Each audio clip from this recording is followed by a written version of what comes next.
I'm Dr. Lloyd. The title of my video is Eradicate Colon Cancer Made Easy.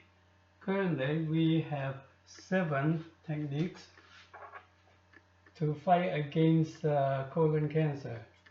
We have colonoscopy and variants, including third eye colonoscopy.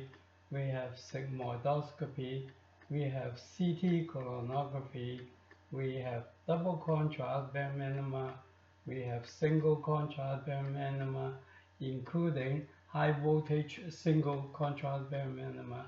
We have capsule endoscopy. We have MR colonography. Unfortunately, colon cancer remains a menace. Colon cancer kills more people every year than breast cancer and prostate cancer combined. In the future, I think in the far future or in the distant future, we will still remain at this particular stage. So we should look at the medical literature carefully to see what we can do. In the literature, there are several well-documented facts. Number 1, precursors of colon cancer are polyps of 1 centimeter or larger of the adenomatous type. Number 2, cancer in polyps of less than 1 centimeter in diameter is very rare. 3, it takes 5 years for precursors to turn into colon cancer. One may say, aha, if we locate and remove all polyps of 1 centimeter or larger, we will defeat colon cancer completely. If you ask many doctors, do we have something like this? Unfortunately, many of them will say no. We don't have anything like this. But that is not true. We do. We have something called fluoroscopic barium enema. This particular technique, all polyps of 1 centimeter or larger were seen using this technique. Hence, this particular technique has the proficiency of a silver bullet. It was devised by S. Tiffy and H. Carlson. They use a technique called vigorous palpation. This means you use forceful external manual compression of the colon under fluoroscopy.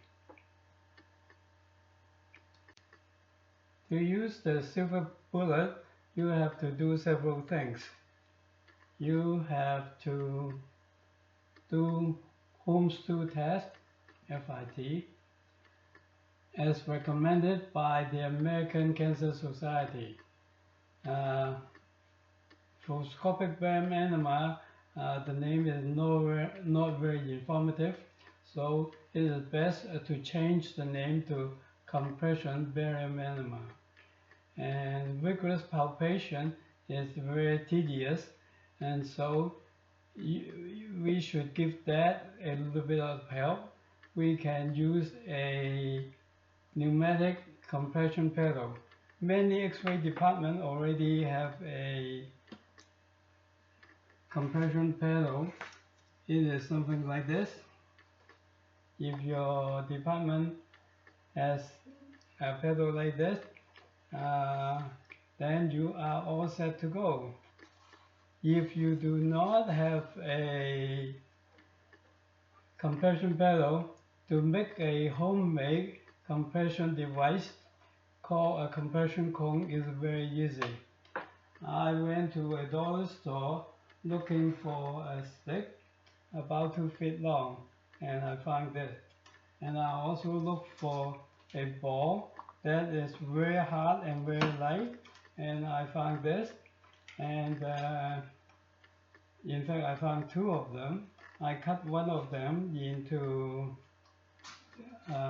two halves and I tape them to the stick to make something like this.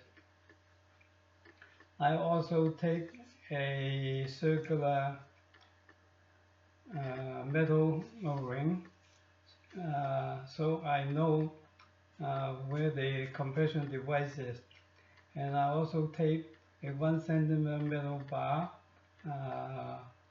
at the apex of the compression device and use it like this.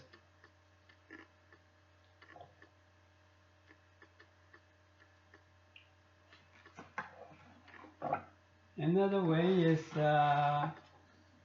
you can use a ladle. Unfortunately, the ladle does not make a very good compression device unless you change the angle a little bit.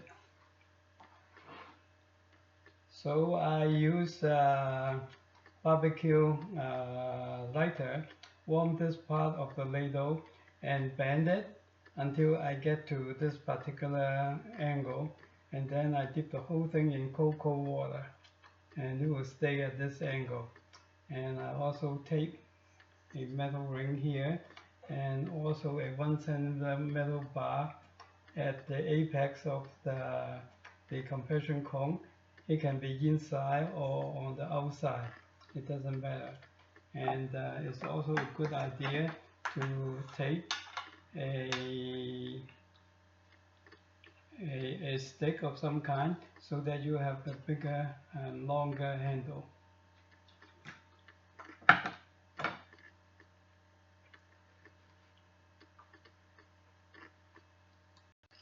After you located a precursor, you have to follow it up by removing it. You can use colonoscopy or use laparoscopic surgery or open surgery. It's a good idea to check for if there are any loose ends in your technique. This page and the next page are for radiologists. I describe how to do a compression band enema in detail. There are several loose ends that one should tie up.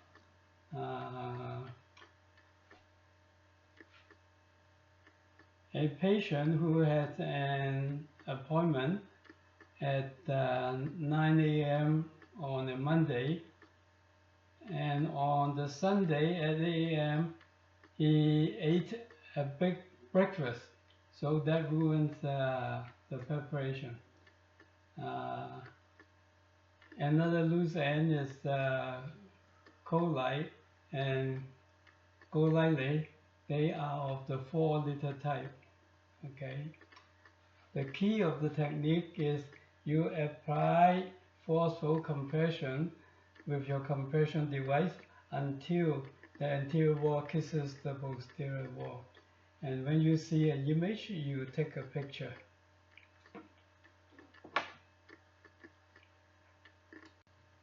If you are a radiologist, you should also take a pictures of this. And there are loose ends here too.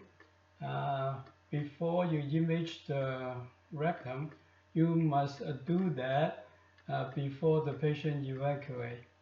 And also, if your hospital has a compression, if your hospital do the colonoscopy, there must be also stuff for doing double contrast barium enema, and you can use that stuff, modify that stuff to do a compression barium enema. And that's the end of the video. Thank you for watching.